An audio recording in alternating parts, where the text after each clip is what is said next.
Why are European and American trucks so different? When you drive across the United States, you see massive, long-nosed trucks dominating the highways with extended wheelbases and giant sleeper cabs. In Europe, however, the roads are filled with cab-over-engine trucks, compact and efficient, designed to navigate narrow streets in historic cities. This difference is not just about style, it's about culture, infrastructure, regulations, and even the daily lives of truck drivers. American trucks are often called the kings of the road, while European trucks are seen as efficient workhorses of modern logistics. In this video, we'll dive deep into what makes these trucks so different, from the cabins drivers live in to the roads they drive on, the strict regulations, the technology, and even future trends like electric trucks. By the end, you'll see that neither is better. They are simply built for very different worlds. Livable. Cabin. One of the most striking differences is how livable the trucks are. In the United States, many truck drivers are what we call owner-operators. They don't just drive the trucks, they own them.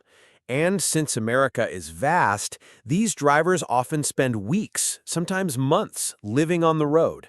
For them, the truck is not just a workplace, it's their home. That's why American trucks often have enormous sleeper cabs. Step inside a modern Freightliner Cascadia or a Kenworth W900 and you'll find a full-size bed, a fridge, a microwave, a wardrobe, and even entertainment systems like TVs and gaming consoles. Some long-haul drivers even modify their trucks with luxury features, full kitchens, air conditioning units, and sometimes toilets or showers. For many, it's like a tiny apartment rolling down the highway. In Europe, life on the road is different. Regulations limit how many hours drivers can stay behind the wheel. Instead of weeks, most European truckers return home every few days or spend the night in hotels. That's why European cabins are smaller. Trucks like the Volvo FH or Scania S series maximize space with clever solutions: foldable beds, overhead storage, ergonomic seats. They are modern and comfortable, but designed for shorter stays, not permanent living. So, while American trucks feel like motorhomes, European trucks feel more like efficient, well-designed offices. Long, wide roads. Why are American trucks so big? A big reason is the roads themselves. The United States has over 75,000 kilometers of interstate highways. These are wide, straight, and perfect for long-haul driving.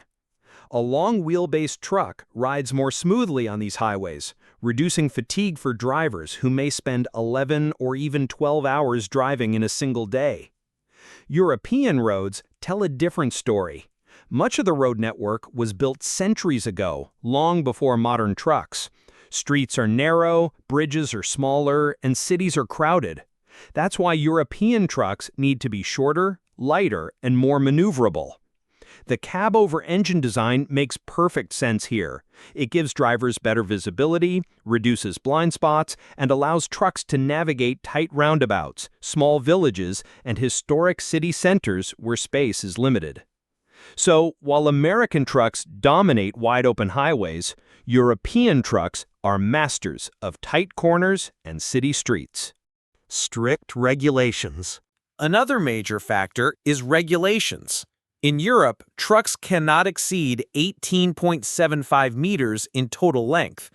If the cab takes up too much space, the trailer becomes shorter, meaning less cargo. To maximize payload, European manufacturers keep the cab short and compact. The U.S. used to have similar rules, but they were revoked in 1986. Before that, cab-over trucks were common in America. But once the restrictions disappeared, long-nose trucks took over. They were roomier, safer in crashes, and more comfortable for drivers. Regulations also affect driving hours. In Europe, truckers can only drive 9 hours a day, with a maximum of 56 hours per week. In the U.S., the rules are more flexible. Drivers can drive up to 11 hours a day. This difference alone changes how cabins are designed and how drivers live. Speed and aerodynamics. Speed is another difference. In Europe, trucks are limited to 90 kilometers per hour. But in the US, depending on the state, trucks can travel at 120 or even 137 kilometers per hour. At those speeds, aerodynamics is critical. The long nose design helps reduce drag, improves stability, and makes the ride smoother. American engines are also larger, often 15 to 16 liters, producing 500 to 600 horsepower, perfect for hauling heavy loads across thousands of miles. European engines are smaller, around 11 to 13 liters, producing 400 to 550 horsepower. But they burn less fuel and meet strict emission standards. An American truck might use 35 to 40 liters of diesel per 100 kilometers, while a European truck may use only 25 to 30 liters. Future trends. The future of trucking may blur these differences. In the US, Tesla is developing the Semi, an all-electric long-haul truck. In Europe, Mercedes and Volvo are testing the e-Actros and other electric models. Electric trucks may not need long noses for engines. Instead, both American and European trucks may look more alike in the future: compact, aerodynamic, and built for efficiency. Conclusion. In the end, American and European trucks are not better or worse. They are simply adapted to their environments. American trucks represent power, comfort, and long-distance endurance. European trucks represent efficiency, safety, and adaptability. Both are masterpieces of engineering, but built for very different worlds. So, which one do you prefer? The mighty American Road King or the smart European workhorse? Tell us in the comments below which one you love more. Don't forget to like this video, subscribe to our channel, and hit the bell icon so you won't miss our next journey on the road.